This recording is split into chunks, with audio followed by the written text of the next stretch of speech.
Psalm 82:8 says that God will inherit the nations. Can I ask you guys a question? You guys ready?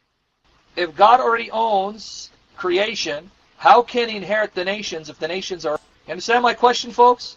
Here are two passages I'd like to discuss. You see it?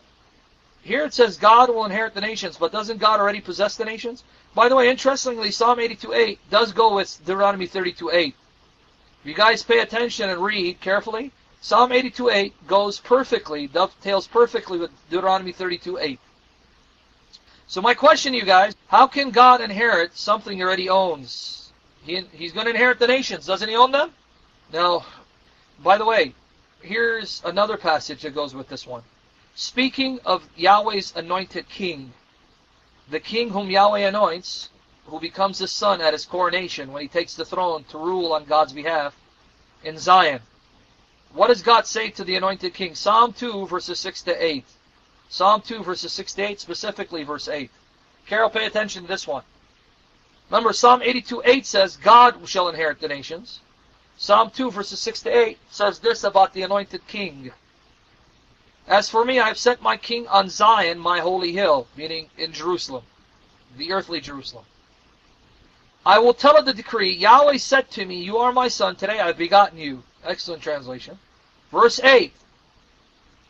Ask of me, I will make the nations your heritage, and the ends of the earth your possession. The word heritage, same thing as inheritance. Now notice, God is telling the anointed king, the nations will be your inheritance.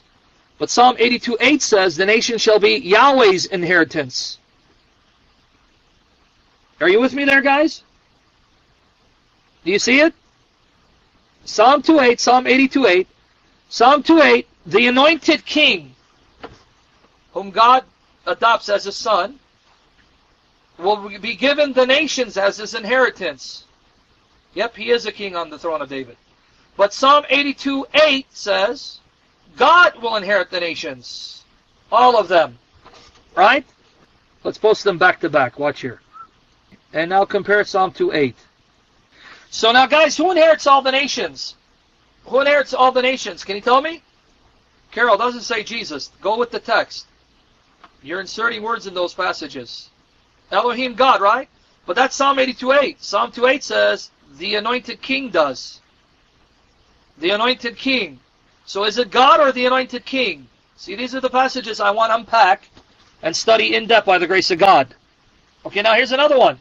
Various topics in the Old Testament, speaking of God and how the Old Testament points to Jesus as the solution, because Jesus is the God-man who solves the riddle, the mystery of the Hebrew Scriptures. Okay, now, let me give you another one. You guys ready for another one that I want to discuss? All of these are related in some sense. Right? Here's another one. How many kings will God raise up to rule over Israel and the nations? Not just Israel, but the nations. How many kings will there be? How many shepherds? Let's go to Ezekiel 37, 22 to 25. Ezekiel 37, 22 to 25. This book is supernatural, man. And the New Testament is the answer, the solution to this perplexing puzzle.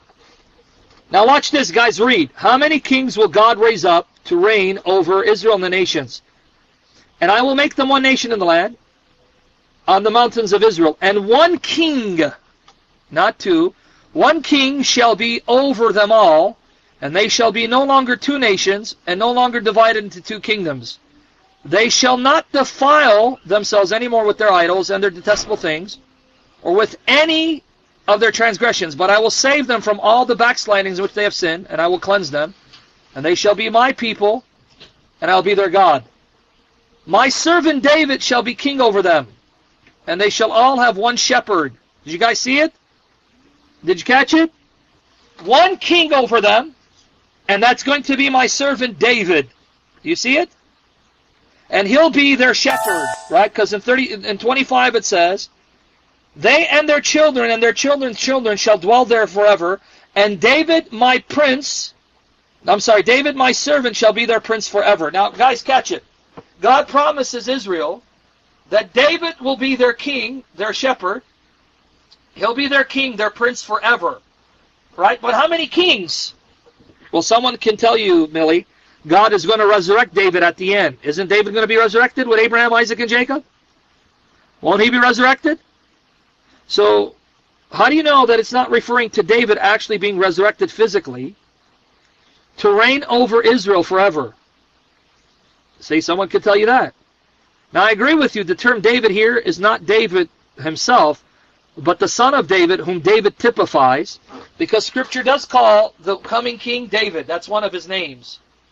But for my point right now, it doesn't matter whether you think it's actually David or this is referring to the son of David, because David typifies him, points to him, and in that sense, the coming king, who's from the line of David, he too is called David, because David foreshadows him. Okay, now, how many kings will reign over Israel forever? And by extension, over the nations? How many? One, right? Okay. And that king is who, according to Ezekiel?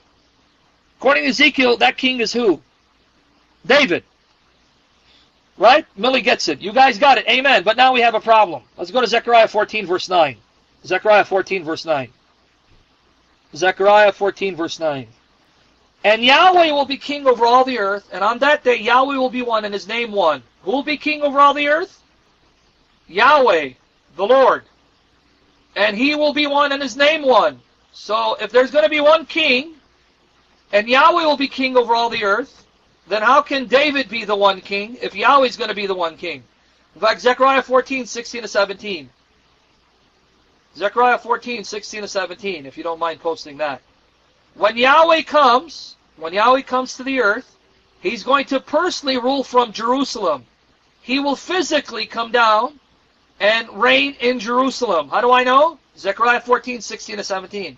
Then everyone who survives of all the nations that have come against Jerusalem, shall go up year after year to worship the King, Yahweh of hosts, and to keep the Feast of Booths. So the nations have to send representatives to worship him. Where? In Jerusalem, because that's where Yahweh's going to come. So physically, he's going to be in the earth. And he's going to be reigning from Jerusalem itself as the only king. And if any of the families of the earth do not go up to Jerusalem to worship the King, Yahweh of hosts, there will be no rain on them. Do you see how this works? There's going to be only one king, one shepherd, that's David, who will rule over Israel forever.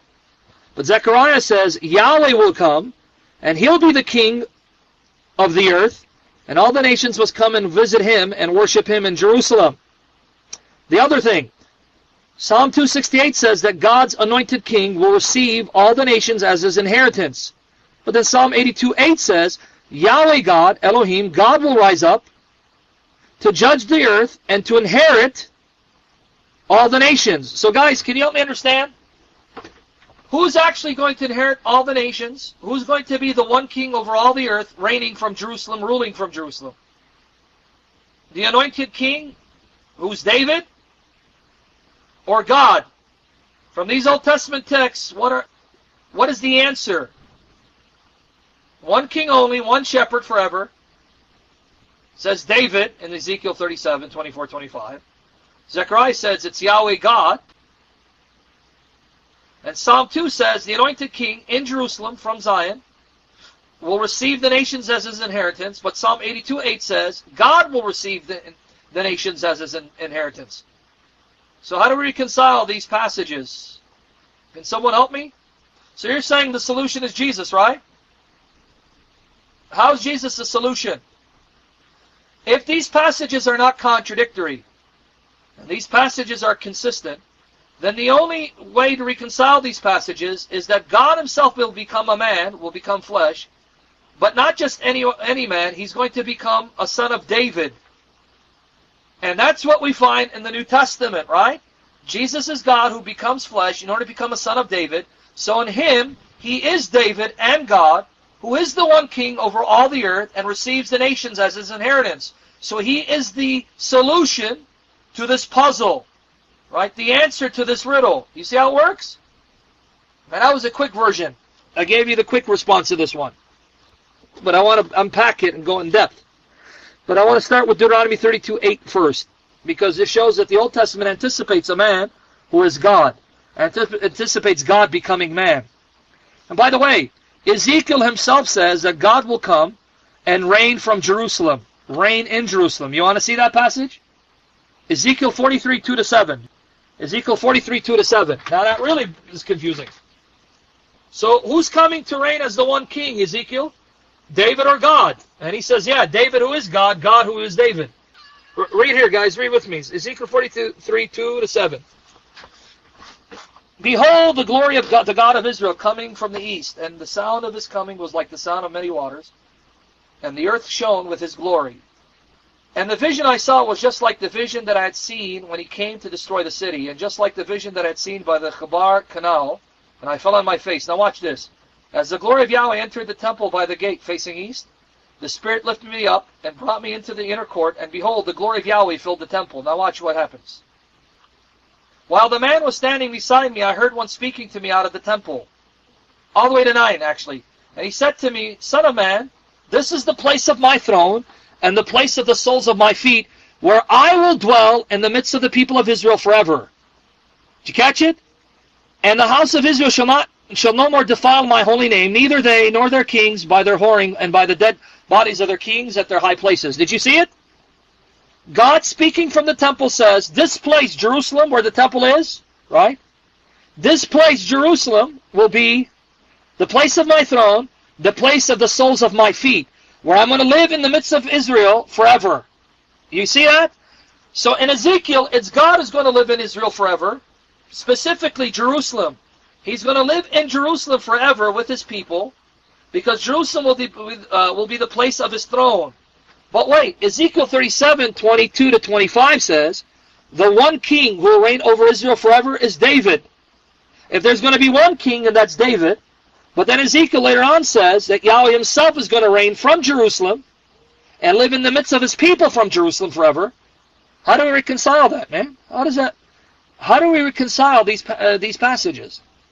Here's explicit Old Testament evidence, black and white Old Testament evidence, where a king will come who's called David, and yet God is going to be the one king who will reign in Jerusalem forever over his people.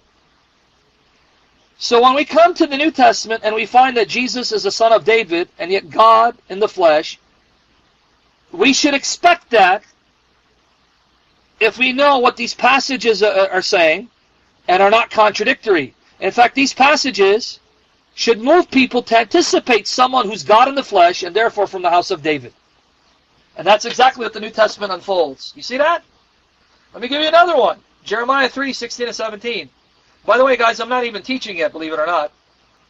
Jeremiah 3, 16-17. Guys, watch what Yahweh says again. When you have multiplied and been fruitful in the land, in those days, declares Yahweh, they shall no more say the ark of the covenant of Yahweh. It shall not come to mind or be remembered or missed. It shall not be made again. You won't make it again. Why? Why won't God allow them to make the ark of the covenant? Here's why. At that time, Jerusalem shall be called the throne of Yahweh, and all nations shall gather to it. Remember, all nations shall be your inheritance. All nations will be gathered to Jerusalem. Why? To the presence of Yahweh where? In Jerusalem. And they shall no more stumbly follow their own evil heart. Do you see it? Jeremiah, Ezekiel, and Zechariah all confirm God himself will come to live in Jerusalem. Visibly, right? Come to Jerusalem and live in Jerusalem forever, reigning over the nations as king, and he expects all the nations to come and visit him in Jerusalem. That's what Jeremiah 3:17 said. That's what Zechariah 14:16-17 says. God himself will be there, right? And the city will be his throne. You see that? But now, you know what's really confusing? Jeremiah 30, verses 8-9. Let's 8 and 9. I was going to say verse 9, but let's go 8 and 9. And it shall come to pass in that day, declares Yahweh of hosts, that I will break his yoke from off your neck, this wicked tyrant king. I'll burst your bonds, and foreigners shall no more make a servant of him. But they shall serve Yahweh their God, and David their king, whom I'll raise up for them. Did you catch it? Same book of Jeremiah says, God will raise up David to be their king. But wait, Ezekiel says, there's only going to be one king over the earth, ruling over Israel. Right? And that will be David. But then Zechariah 14 says, Yahweh will come to be the king over all the earth, and he will be one, and his name one. And all the nations that survive will have to come and visit Yahweh in Jerusalem to worship the king, Yahweh of hosts. And that Ezekiel 43 says, Yahweh will reign in Jerusalem as he dwells in the midst of his people, because that's the place of his throne. Jeremiah 3 says Yahweh will be there in Jerusalem, because his throne will be there, and the nations will come to see Yahweh. Right? But here it's David their king. You see it? So if there's only one king, and that's David their king, but then Yahweh will be their king, king over all the earth, reigning from Jerusalem. What's going on here? Let me show you what's going on. Jeremiah gives you the answer to this perplexing mystery. What seems to be a contradiction. Jeremiah 23, 5-6. Jeremiah 23, 5-6. Here's the mystery. This one who's called David their king, whom God will raise up, whom they will have to serve the way they serve Yahweh, is not David himself, but one who comes from the line of David, whom David typifies and points to. Watch. Behold, the days are coming, declares Yahweh, when I will raise up for David a righteous branch. Now you see the difference? Jeremiah 30 verse 9 says, I'll raise up David their king. But earlier, and even afterwards, Jeremiah has already told the people that God is not going to raise up David per se, but a branch from David, a descendant from David, right, who will be righteous. And he shall reign as king and deal wisely. So he's the king, and shall execute justice and righteousness in the land. Now watch this. In his days, Judah will be saved, and Israel will dwell securely. And this is the name by which he, the branch of David, the king who is righteous, in whose days Judah will be saved, this is his name. This is what he'll be called. Yahweh is our righteousness. Do you catch it? He's not only called David, his name is also Yahweh is our righteousness. Do you catch it? Yahweh Zetkenu, also spelled this way. So is God going to raise up David, resurrect him? Well, God will resurrect the historical David to live forever. But that's beside the point. Is God going to raise up David himself? Or someone who comes from the line of David, who's called David because David points to him? Obviously the latter, because Jeremiah 23, 5-6 tells us, days are coming where Yahweh will raise up for David a righteous branch. And he'll be the king who reigns wisely, and in whose days Judah will be saved. But notice this branch of David, he's also Yahweh, our righteousness. Which then helps us understand Jeremiah 3:16-17, where it says that Yahweh himself will reign in Jerusalem. Yahweh's throne will be there, and the nations will come to Yahweh in Jerusalem to worship him, because this son of David is actually Yahweh in the flesh. So yes, David will reign, and yes, God will reign, because the coming king is both the son of David, whom David points to, and God in the flesh. But notice, Millie, Ezekiel and Jeremiah and Zechariah all agree, right? Jeremiah, Ezekiel, Zechariah agree. Yahweh God himself will come to Jerusalem, to Zion, where his throne will be, where he will dwell in the midst of his people to rule over them forever. That's Jeremiah, Ezekiel, and Zechariah, all three, right? Jeremiah 3:16-17, Ezekiel 43, 2-7, Zechariah chapter 14, the entire chapter, but specifically verses 1-5, verse 9, and verses 16-17. All of them say Yahweh God himself will come to Jerusalem, to Zion, to reign from there over the nations, over his people Israel, because that's the place of his throne, and that the nations must go and visit Yahweh there to worship him, otherwise he'll punish the nations who don't go to visit him. Yep, this will happen during the millennial reign of Christ. Exactly. And the Yahweh God who reigns in Jerusalem, who will require the nations to visit him, will be Jesus Christ, who's the son of David, God in the flesh. Exactly, Millie. This will be fulfilled in the millennial reign of Christ, and that will happen because Christ is risen. And that helps us understand the other passages, right? Where it says David, the branch of David, will rule. So there is no contradiction. But the prophets, by inspiration, are trying to let the people come to the realization that their God will become one of them, flesh and blood human being like them, from the line of David, in order to fulfill the promises made to David. That only makes sense during the millennial reign of Christ. You got it. Yep. Because if it's the age to come, meaning the eternal age, in which all wickedness will be eradicated from the earth, then no one can disobey anymore, because everyone who lives in the earth during that period will be made morally incorruptible. Let's take 5 minutes, and then we'll talk about Deuteronomy 32.